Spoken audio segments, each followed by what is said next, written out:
239వ రోజు దేవుని యొక్క వాక్యాన్ని చదువుకుందాం. దానియేలు గ్రంథము 1వ అధ్యాయము. యూదారాజగు యెహోయాకీము ఏలుబడిలో 3వ సంవత్సరమున బబులోను రాజగు నెబుకద్నెజరు యెరూషలేము మీదికి వచ్చి దాని ముట్టడి వేయగా, ప్రభువు యూదారాజగు యెహోయాకీమును దేవుని మందిరంలోని శేషించిన ఉపకరణములను ఆ రాజు చేతికి అప్పగించెను గనుక అతడు ఆ వస్తువులను షీనారు దేశంలోని తన దేవతాలయమునకు తీసుకుని పోయి తన దేవతాలయపు బొక్కసములో ఉంచెను. రాజు అష్పెనజు అను తన నపుంసకుల అధిపతిని పిలిపించి అతనికి ఇలాగూ ఆజ్ఞాపించెను: ఇశ్రాయేలీల రాజవంశములలో ముఖ్యులై లోపములేని సౌందర్యమును సకల విద్యా ప్రవీణతయు జ్ఞానమును కలిగి తత్వజ్ఞానము తెలిసిన వారై రాజునగరునందు నిలువదగిన కొందరు బాలులను రప్పించి కల్దీల విద్యను భాషను వారికి నేర్పుము.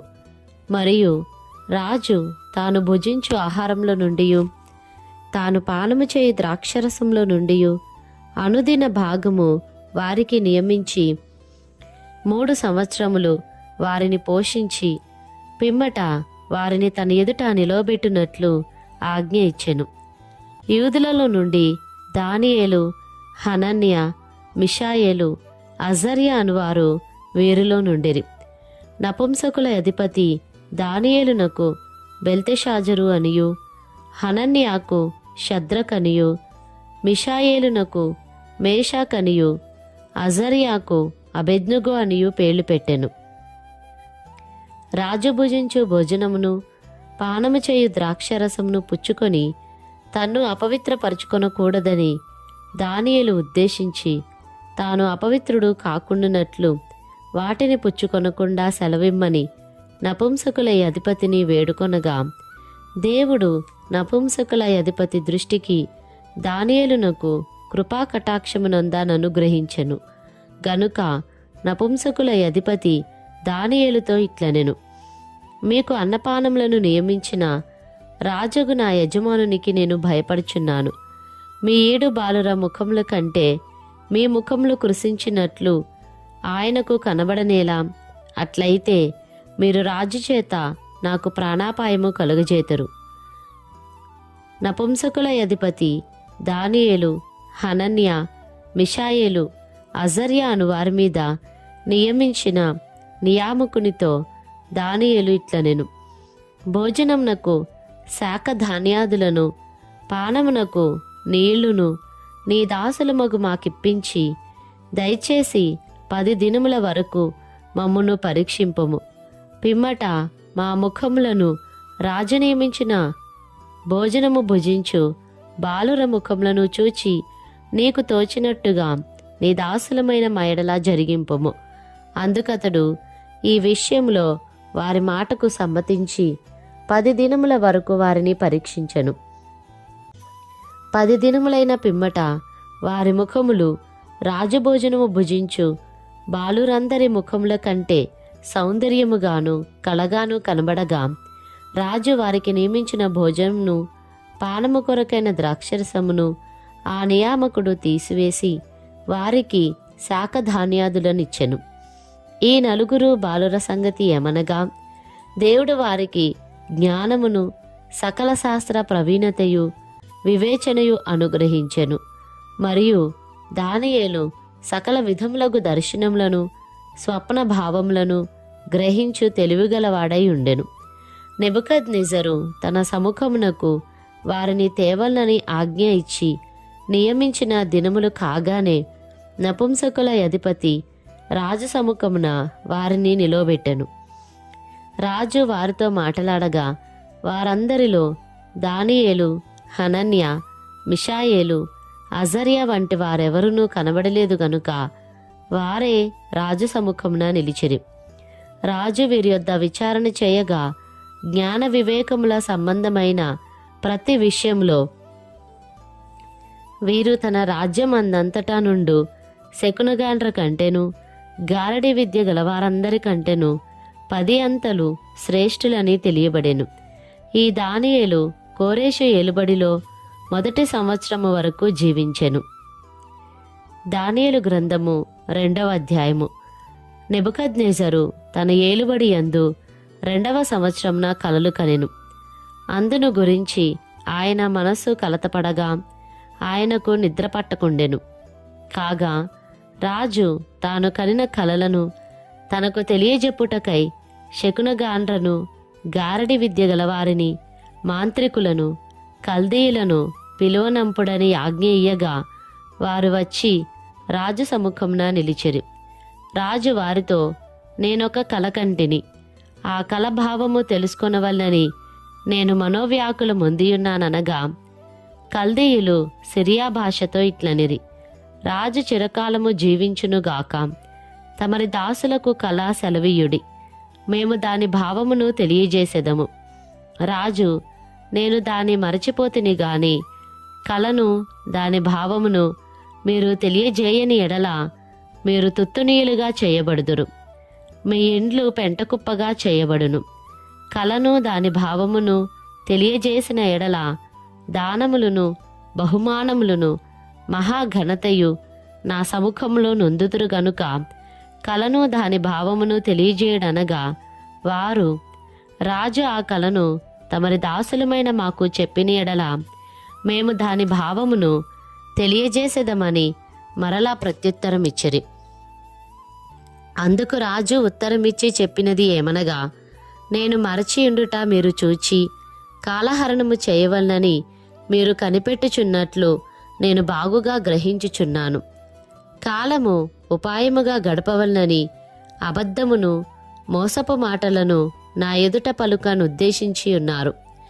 మీరు కలను చెప్పలేకపోయిన ఎడల నేను చెప్పిన మాట ఖండితము గనుక కలను నాకు చెప్పుడి, అప్పుడు దాని భావమును తెలియజేయుటకు మీకు సామర్థ్యము కలదని నేను తెలుసుకొందును. అందుకు కల్దీయులు ఇలాగు ప్రత్యుత్తరమిచ్చిరి, భూమి మీద ఏ మనుష్యుడును రాజు అడిగిన సంగతి చెప్పజాలడు. ఏ చక్రవర్తియు, అధికారియు శకునగాని యొద్దను, గారడీ విద్య గలవాని యొద్దను, కల్దీయుని యొద్దను ఇట్టి సంగతి విచారింపలేదు. రాజు విచారించిన సంగతి బహు అసాధారణమైనది. దేవతలు కాక మరెవరును ఈ సంగతి తెలియజెప్పజాలరు. దేవతల నివాసములు శరీరుల మధ్య ఉండవు గదా. అందుకు రాజు కోపం తెచ్చుకొని అత్యాగ్రహము గలవాడై బబులోనులోని జ్ఞానులనందరినీ సంహరింపవలనని ఆజ్ఞ ఇచ్చెను. ఇట్టి శాసనము బయలుదేరుట వలన జ్ఞానులు చంపబడవలసి ఉండగా వారు దానియేలును అతని స్నేహితులను చంపజూచిరి.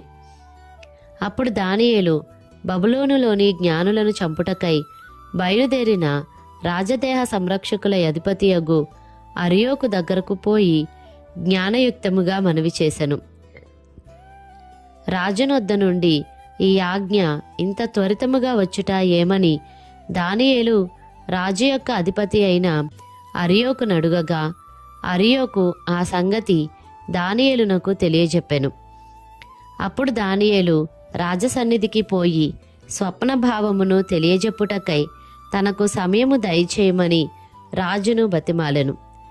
అప్పుడు దానియేలు తన ఇంటికి పోయి తన స్నేహితులైన హనన్యాకును, మిషాయేలునకును, అజర్యాకును సంగతి తెలియజేసి తానును తన స్నేహితులను బబులోనులో తక్కిన జ్ఞానులతో కూడా నశింపకుండునట్లు ఆ కల యొక్క మర్మ విషయంలో పరలోకమందున దేవుని వలన కటాక్షము పొందు నిమిత్తమై ఆయనను వేడుకొనుడని వారిని హెచ్చరించెను.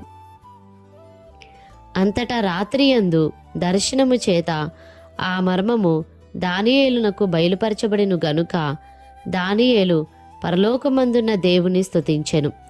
ఎట్లనగా, దేవుడు జ్ఞానబలములు కలవాడు, యుగములన్నిటను దేవుని నామము స్తుతినొందునుగాక.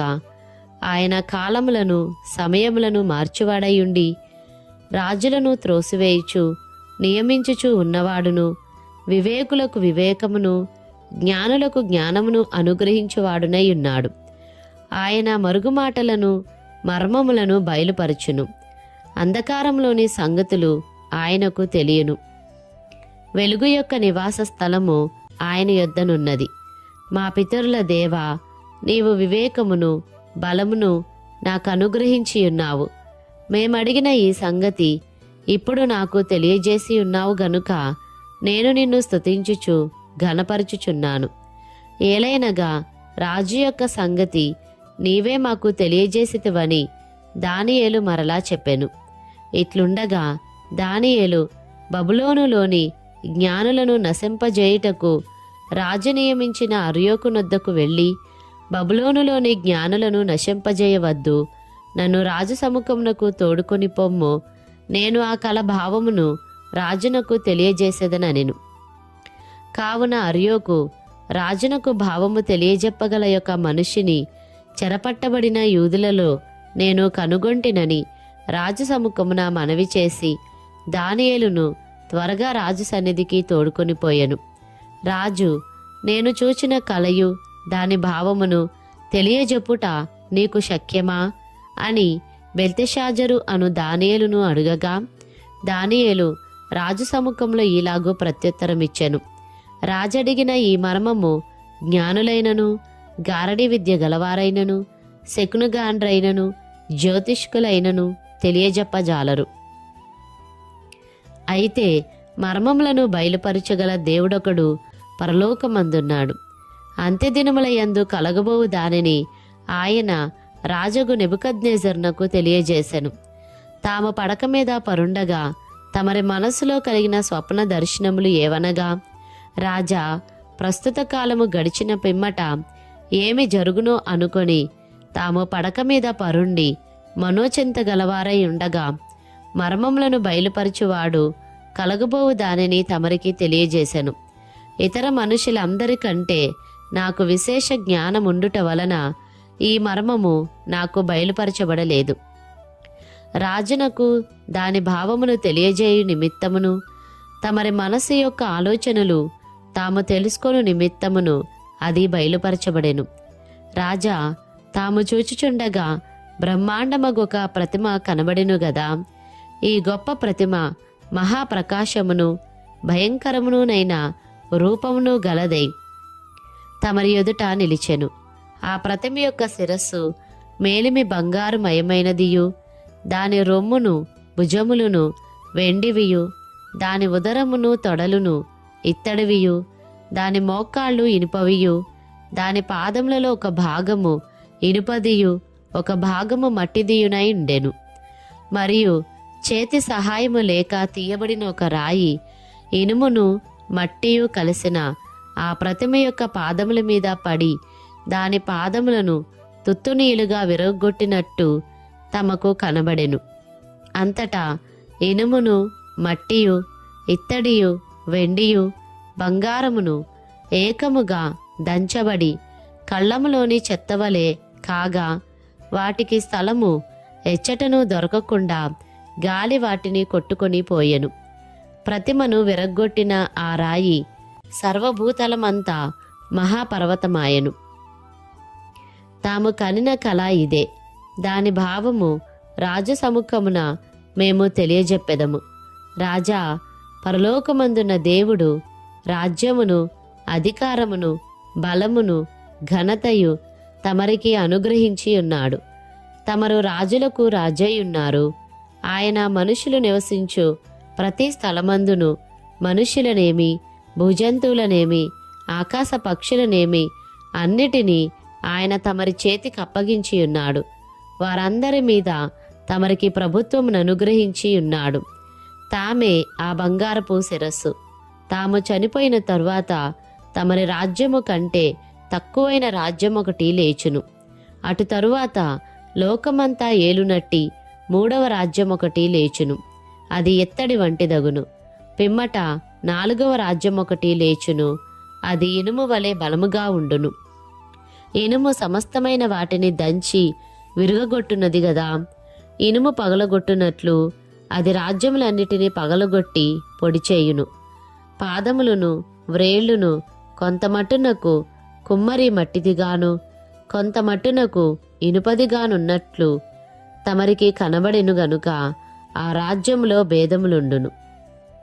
అయితే ఇనుము బురదతో కలిసి ఉన్నట్టు కనబడిను గనుక ఆ రాజ్యములో అలాగున నుండును.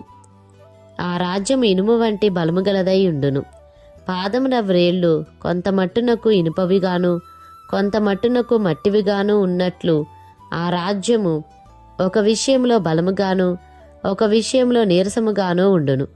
ఇనుమును బురదయు మిళితమై ఉండుట తమరికి కనబడెను.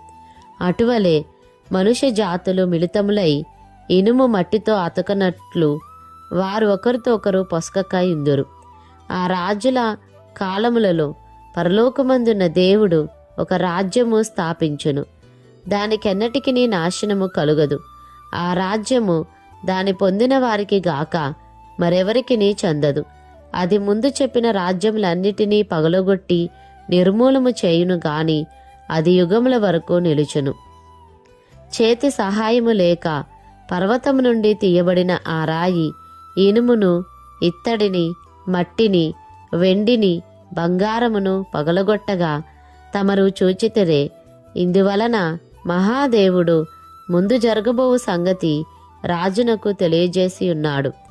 కల నిశ్చయము దాని భావము నమ్మదగినది అని దానియేలు రాజుతో చెప్పెను. అంతటా రాజుకు నెబుకద్నెజరు దానియేలునకు సాష్టాంగ నమస్కారము చేసి అతని పూజించి నైవేద్య ధూపములు అతనికి సమర్పింప ఆజ్ఞాపించెను.